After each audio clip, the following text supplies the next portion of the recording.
Welcome everybody to the San Francisco Bay Area. It's a pleasure to have you all here. And I'm very pleased to have here Santos Bonacci, who has been an inspiration for many of us around the world. And being his first time here in San Francisco, I couldn't really miss the opportunity to have him with us. I've been following like many of you, and I know today is going to be a spectacular day already because he brings alive a lot of information and knowledge. I'm so pleased and I'm happy that you're all here, and for all of you who are going to be watching him later on, bless all of you, and thank you for being here.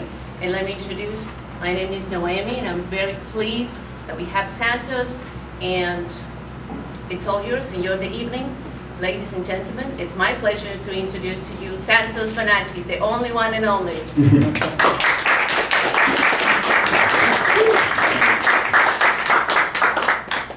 Great. So, we've already warmed up to this by introducing each other, so it's just great. I just want to say welcome, and it's really great to have you. Nice small group, which is great. We didn't really have a big advertising run-up, so we realised that next time we're going to do it again. Naomi does these events, and with probably a couple of months of a run-up. Yeah. So, great, thank you for coming, because you bring the inspiration, and together the energy frequencies, as they say, where two or more gathered in my name, there is my Holy Spirit. And the Holy Spirit is wisdom, energy, inspiration, clarity, consciousness. And that's what today's all about. Today is going to be a big day. Very intense in terms of content. It will be simple enough for a beginner to grasp.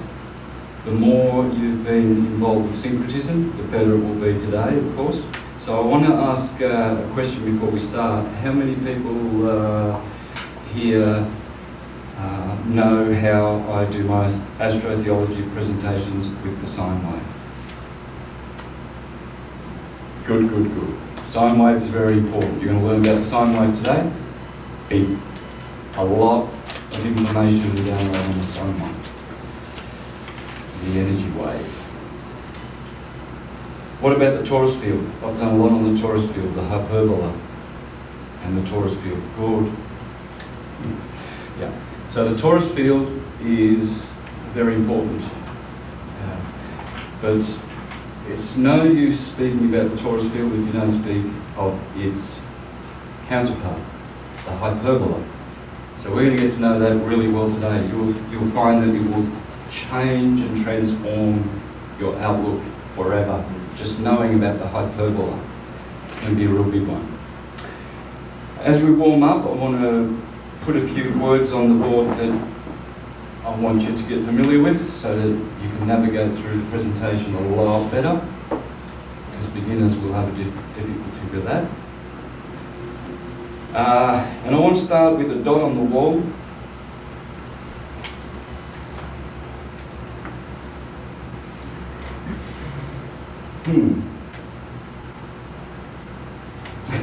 Okay, anyway, it'll be a dot.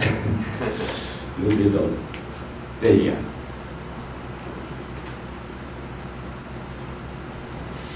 That's it.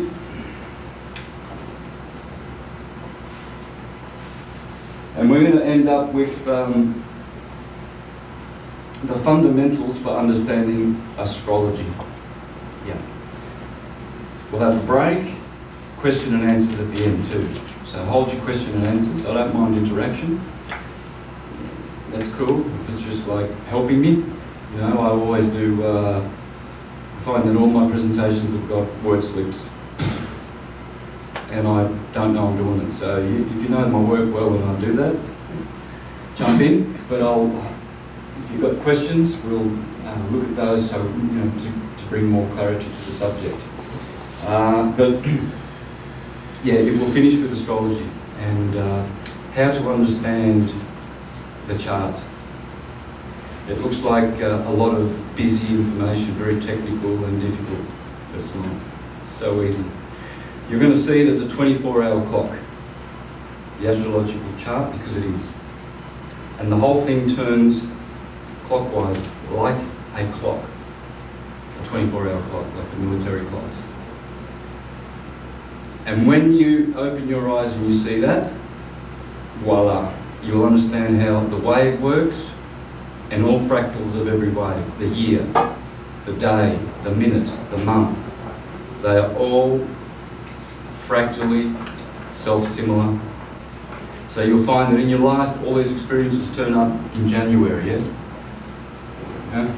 Like your computer breaks down a certain time every year. I had that for about 5 years running. April, Aries, my sign. You know, and I looked at the conjunctions and I saw why. You know? But why are these patterns always recurring? You know? It's because everything is in waves, and all the waves start at 0 degrees Aries and end at 29 degrees Pisces. So just think of that and know that astrology is the ultimate goal in syncretism, because it's the mother of all sciences. Astrology, when understood, the word etymologically is simply the word of God. That's what astrology means. In Sanskrit, astrology is called Jyotish.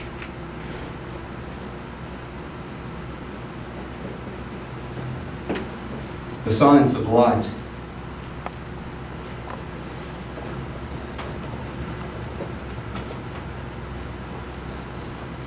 Stars, astros, light.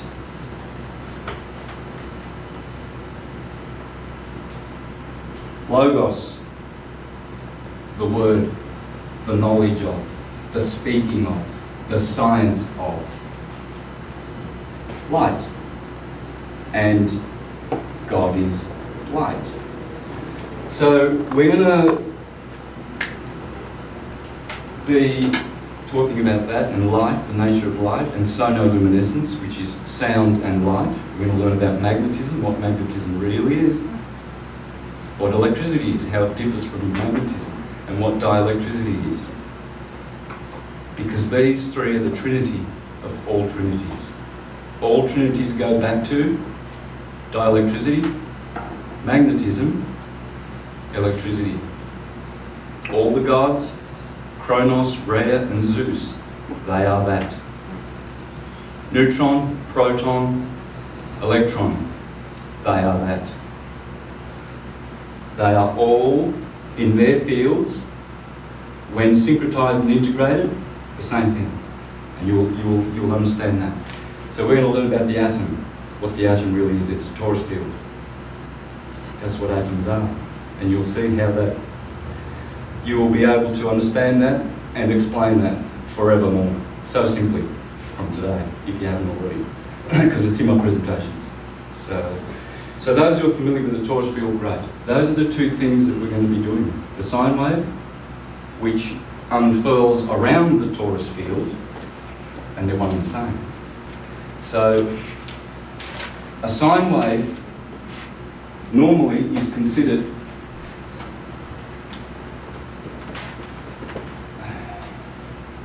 to be positive and negative, two things. Okay? What you will learn today is no, there's much more to a sine wave. Okay? There's the wave amplitude point. So here's your wavelength, here's your wave amplitude. So you've got 4 points already.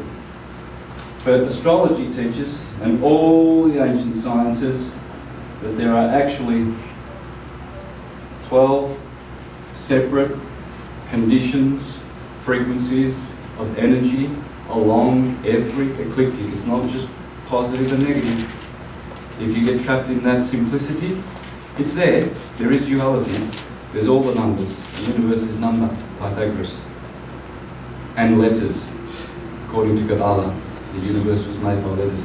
you will understand today how numbers and letters have created everything you see. Everything. Numbers represent quantities, letters represent qualities. And this is how the universe is built, through numbers. And we'll explore all those numbers. And the fundamental numbers of the universe. And you'll be really, really acquainted with their role in creation. It's very powerful. It's just numbers and letters. So, along the torus field, there is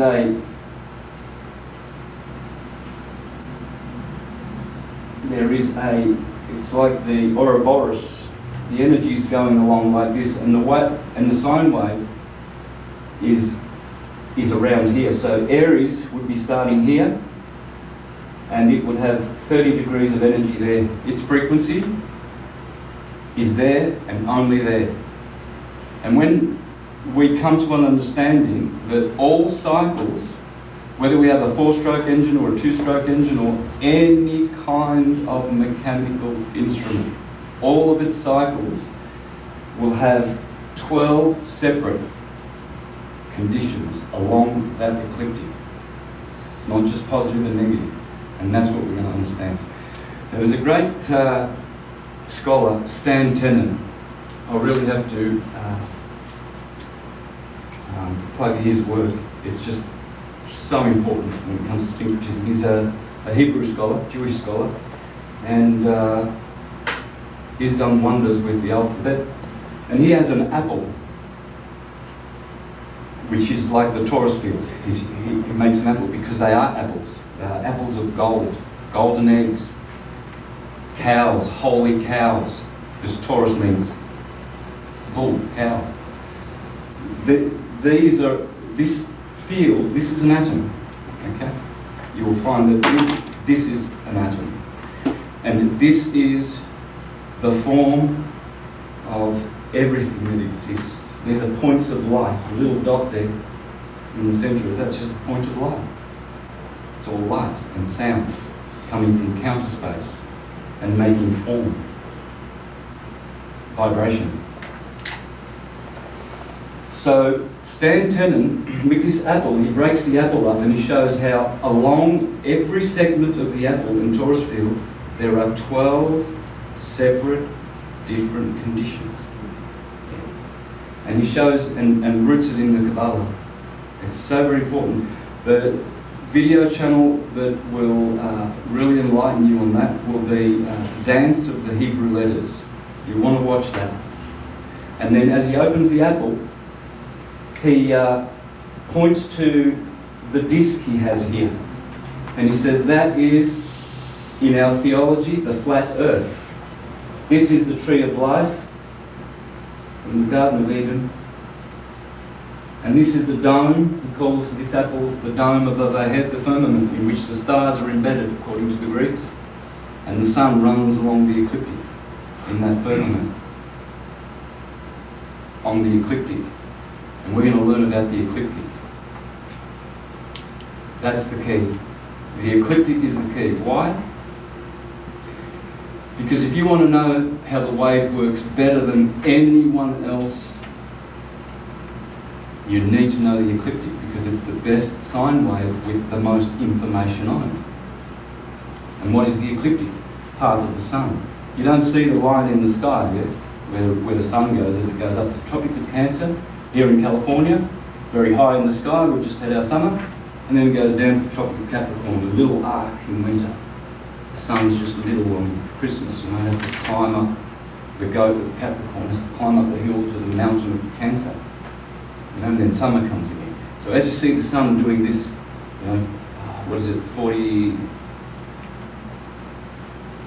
47 degrees between the tropics going through the equator, you won't see any line in the firmament, in the sky.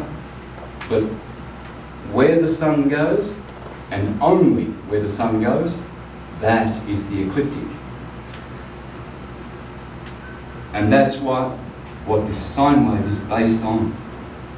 This sine wave is based on the ecliptic. 4. let's start afresh. Can we have like, paper towel? Those things don't work. I'll need it a bit moist, I think, if someone can... You want the water? Yeah, just a little bit on there, a little bit of moisture. So, I'll wait for that. So, the best sine wave to examine, okay, to learn from, is the ecliptic, because it's a year long. Oh, thanks, brother. Yeah, cool. It's a year long. So what I'll do, I slept 2 hours last night. So I got plenty of energy. So.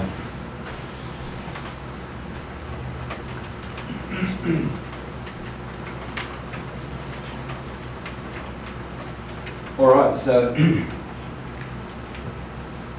what I'm going to do is I'm going to put one of my graphs here, the sine wave, and on the other side I'm going to do the torus field. And that's where we're going to start the whole journey. So if you take a map of the Earth, any model will do, whether it's the spherical, the azimuthal equidistant, or the transverse Mercator projection, transverse Mercator projection. There's another word that goes in there, but that will get you the transverse one, which is this one, which is the most common. It's in the school, yeah?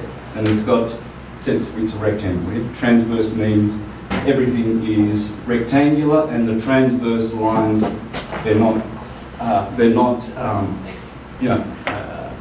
divergent like in the spherical model, and in the flat Earth model, for instance. So I've always used that one, and it's the best one for presenting. So you find the equator, don't you? Everywhere, in every map, whichever one you use, there's an equator. And in the North Pole, there is always the Tropic of Cancer. It's always there, 23.5 degrees north of the equator, which divides the two hemispheres, north and south. Capricorn is always in the south. So what's with Cancer and Capricorn? Those are two astrological signs, aren't they? Yes, but they are two astronomical constellations as well, aren't they? Yeah? And so when you look at your coordinates in Skywatch, you have to punch in 3 hours right ascension of meridian and 60 degrees declination north to map out the constellations in the skies, right? So why is Cancer there? Well, simple. In June, when the sun is in June is in physically, the sign of Cancer is behind the sun, which you cannot see because during the day the sun is too bright. But if you could see behind the sun the sign, you would see Cancer in June. Of course, if you know about precessional slippage, you'll know that they're lagging a little bit behind. So your astronomical software and your astrological software will always be different. Okay, so just bear that in mind. But it's there. So that's why it's the Tropic of Cancer, because the sun is now in Cancer. And the astrologers know that there are 12 main sets of stars that when the sun is in them, they bring the various months and various energy. And we're going to learn about that, how we've got 12 seasons, not 4 seasons. We've got 12 seasons. Yeah. So,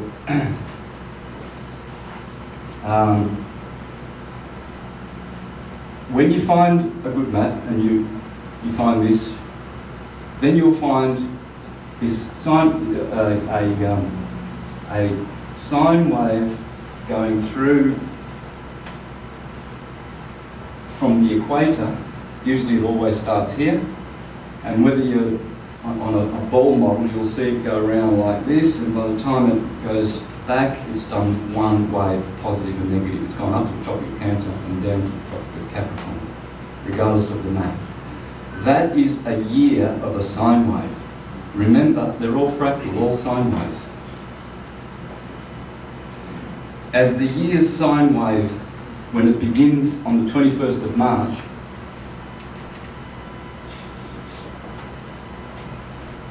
every year, that is the point of departure of equilibrium. That is the true start of the year. It's always been known in all cultures. March the 21st, the equinox, start of the year, the sacred year, because this is sacred. You see, when the sun hits this point, all of a sudden the stars of Aries turn up.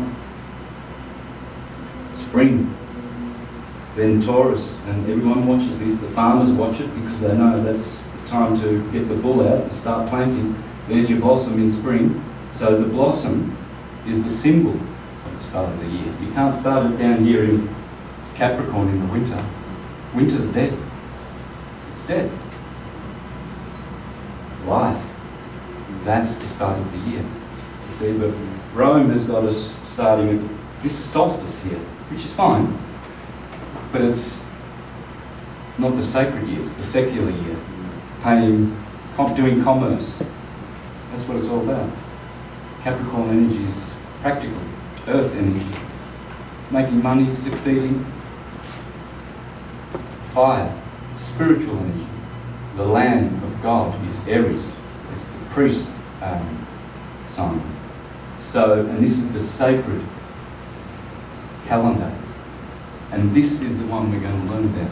And you have learned about in my astrotheological presentations. And why is this one the one we're going to do? Why don't we pick on any other sine wave? Well, here you've got every single 360 days of the year and all the festivals that happen along the ecliptic. When you go from culture to culture, you'll find that all the festivities, they're all the same. They're all the same. Every day, down to a day. The Greeks, if you're born on the 21st of March, you get a name. It might be Charalambos, which is a popular Greek name. When I come from Australia, and there's a lot of Harrys, Charalambos. Here you'll get Yorgos, George, because of St. George. And their children are named according to the day, the saint of the day, the patron saint. And who are saints? Well, they're astrological angels, angles, archetypes. It's all astrology. Even in theology. It's all astrology. It's all based on these 365 days that are all unique. Every single day has its own frequency. Not just the months, which we will learn about, every single day. Hour, minute, fractally, self-similar, up and down. And that's why we study this one. Because we get to know the seasons of the year, and then we can turn this wave into the day and the night. Easily transformable. And we'll do that before we go to the Taurus field. This is how you do this. You make this the day and the night, day cycle and the year cycle. And why would you do that? Because they're the best cycles you know. You know how many years you've lived. You know how it feels to go through all the 4 seasons. You already have registered these energies. You're already programmed to understand what's coming. And you know the day. Yeah? You know how the day works. 6 o'clock, bang, east, Aries, the sun, that energy, you know. The ancients used to hail the sun every day without fail and put their palms up to the sun.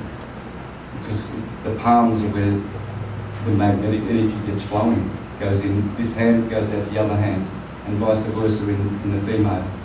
But as you when you look at the sun and stare at the sun, Helios, the healer. And what happens is it restores your holiness because it generates magnetic field. And we are magnetic.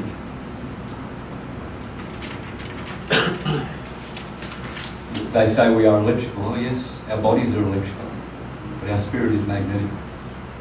Magnetism is spiritual. As John Nowelski, a great magnetician and famous man, for his work, on magnetism. He says magnetism ain't physical. It's a spiritual force, and it's 10 billion times more powerful than electricity. So what are we doing on an electrical grid? We're going to learn about free energy, magnetism, pulse energy, longitudinal wave, etc., and how it compares to the transverse wave, how superior it is.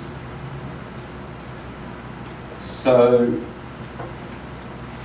and the other thing John Mawelsky says is that once we arrive at a knowledge of magnetism, in agreement with Sri Yukteswar in the Holy Science, great Hindu scholar who said, called magnetism, divine magnetism. He said, when humanity comes back to the knowledge of magnetism, not electricity, then everything will be where it's supposed to be in the universe.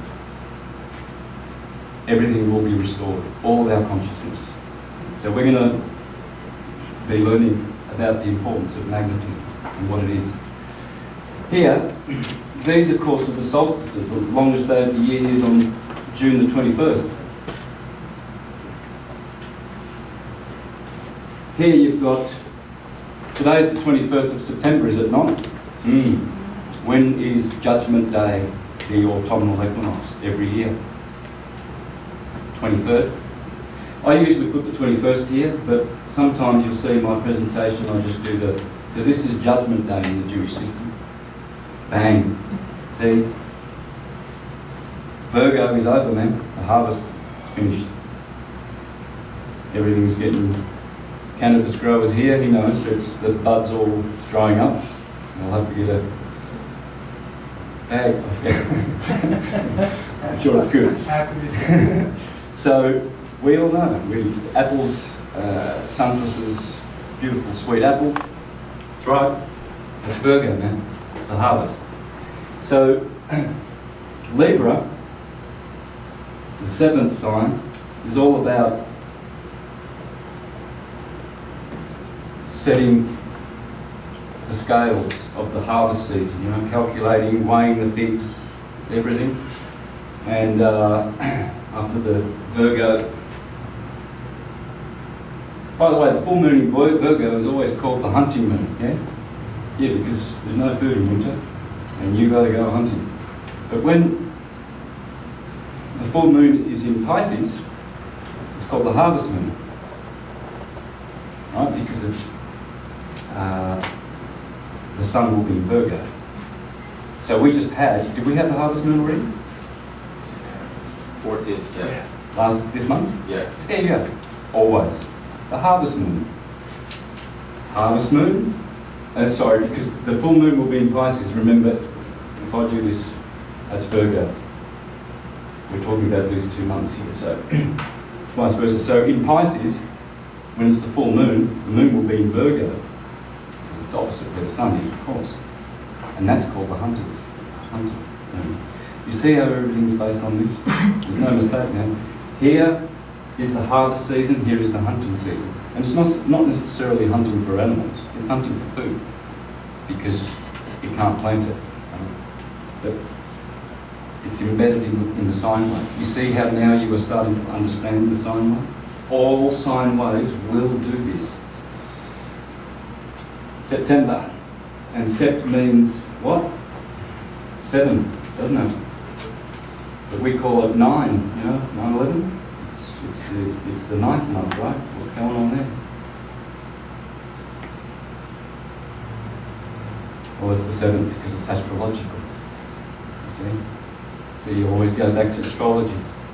Why is September called the 7th month? Well, because Libra is the 7th month. And it's always been to astrology. Nothing is removed from astrology, you'll find. It's in everything. And here we have the other solstice, 21st of December.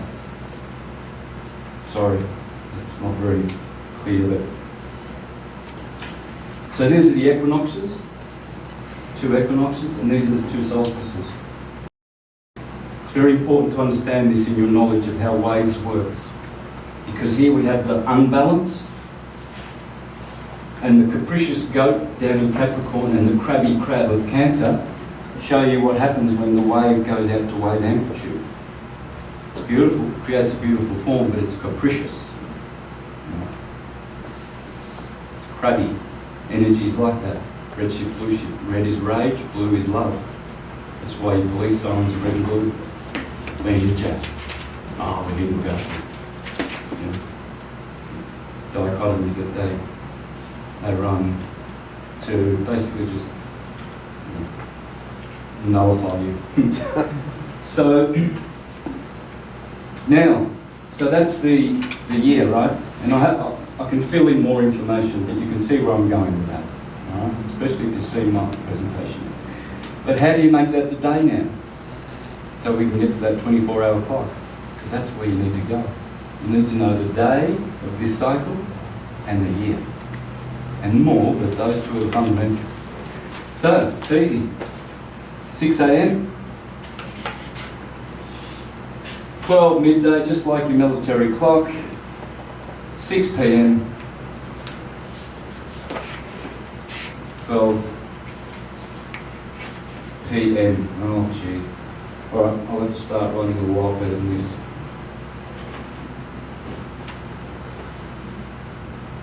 It's the chords moving too. It's that ding, ding, ding, ding. So, but I do write messy. And yeah. So you can see now that how the sine wave is working. This point here would represent daybreak. See? Where the sun comes over the eastern horizon and goes up to the top point there, midday there, and you see here then at 6 p.m. the sun is setting, and you come back around and there's 12 a.m. So what you notice now is that the year is self-similar to the day, isn't it? They're the same thing. Think about it. Let's go dualistic. In the day, you have hot and cold polarities, right? In the year, well, you've virtually got 2 seasons, summer and winter, if you want to go simple. You see? And that's where mankind, it has virtually remained in that understanding of this polarity. And it's really doing the heavy, because you've got to understand that there's more going on. So, another feature of the day, besides hot and cold, is light and darkness. Does that go on in the year? Well, you do, yeah. We've got a lot of light in summer now. Virgo, it's beautiful. Very bright out there in San Francisco. But in 6 months' time, it's going to be a lot darker than that. So you see how the night and the year are the same? Now when you understand those 2 cycles, which are your favourite cycles already, now you're going to understand the energy of astrology. Because if you take the starting point of the day for Aries, the beginning of the astrological signs, you will understand the energy of that sign. Aries is the morning rising. That's how they are. That's why you find Arians are very exuberant, like little children. It's like the sun's just morning, we're going to have a picnic. And you're excited in the morning. That's Aries. It's excited, it's youthful. It's like the little lamb in the field. So you see from 6 a.m. to 8 a.m. you've got that energy. It's fire. Fire? How do you understand fire if you're not scientific and spiritual? Well, it's plasma. The 4 elements, fire, air, water and earth, are nothing other than plasma, gas, liquid and solid. The 4 states of the universe. So now you can understand that plasma energy plasma is, well, it's in everything. You know, that's the source of the physical world. Plasma. It's fire. And so that energy, now you can transfer that mentally to the sign of Aries. Now you come to 10 to 8, it's totally a different, 8 to 10. It's totally a different energy. 8 to 10 in the morning. It's much more subdued. It's where you normally have breakfast. That's where you normally have a bit of a rest after all the excitement of waking up for 2 hours.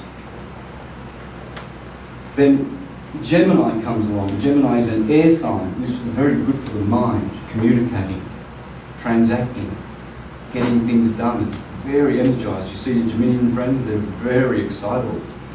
Gemini is a very excitable sign. It's exciting. Gets you to lunchtime. Then from the hours of midday to 2, Cancer rules the stomach. It's lunchtime. And generally, in Europe, they shut the shop and rest. Motherly rest of Cancer. The moon. You know? And then off to work at 2, Leo. Fire. You see? So that is how the day unfurls. But so does the year. It's the same thing. Spring. So we start at the start of the year now. And we remember the energies of the day, yeah? Well, spring. There's the blossom. The start of the year. The sun has impregnated the earth. And that's the symbol. You know, that's the sign that everything, the shoots start. I've been in Japan twice, in 2005 and 2006, on this day. And they call it Shibun no Hi. And they have celebration under the sakura. It's sakura season. And they're under the sakura trees. And they'll have cookies and wine, and they sit under the cherry trees, cherry blossom trees, sakura. And they have a public holiday on Shibun no Hi. Well, we have Easter. We also have Easter, pinned to the 21st. But everywhere in the world that they celebrate the resurrection. Here's the resurrection of something. What? It's the blossom. That's why Easter is always here at the start of the year. The sun is resurrected from the winter. You see? Spring, summer, autumn, winter. And this point here is so sacred, man. All around. I've travelled to in Ecuador. I went to Quito, to the Temple of the Sun, to the High Priest there, Cristobal, who rebuilt it. And basically everything in that temple, he showed me all the masonry. We actually filmed it, so that'll be out one day. But he showed us all the points in the masonry that had markers for these 4 days. Just for those 4 days. Everywhere, all the temples in the world, they're all marked for these 4 days. It's very, very important. And then, of course, your cross-quarter days. But we're going to keep it simple. We are just seeing now how, you know, Aries brings the blossom, Taurus brings the growth and the earth sign, so that fruit starts growing. Gemini brings multiplicity and the warmth, where spring is now turning into summer. Cancer brings the moisture, tropical moisture. Then Leo, the dog days, because the sun is conjunct Sirius. Sirius is the dog. And they say, the astrologers, that when the sun is in front of Sirius, there is more heat. There's a transference of magnetic pulse and energy between the two, and you have 3 weeks of the dog days. I arrived here, I think, on August the 11th in California. I'm pretty sure the dog days were late. It was hot. But usually, you know, July, yeah, where Sirius is, in Gemini, right there, Canis Major. So, but the sun is conjunct that, and it happens here in Leo. The roar of the lion, the heat to mature the fruit, and then Virgo, the virgins go out to gather the harvest. Then Libra, the wine.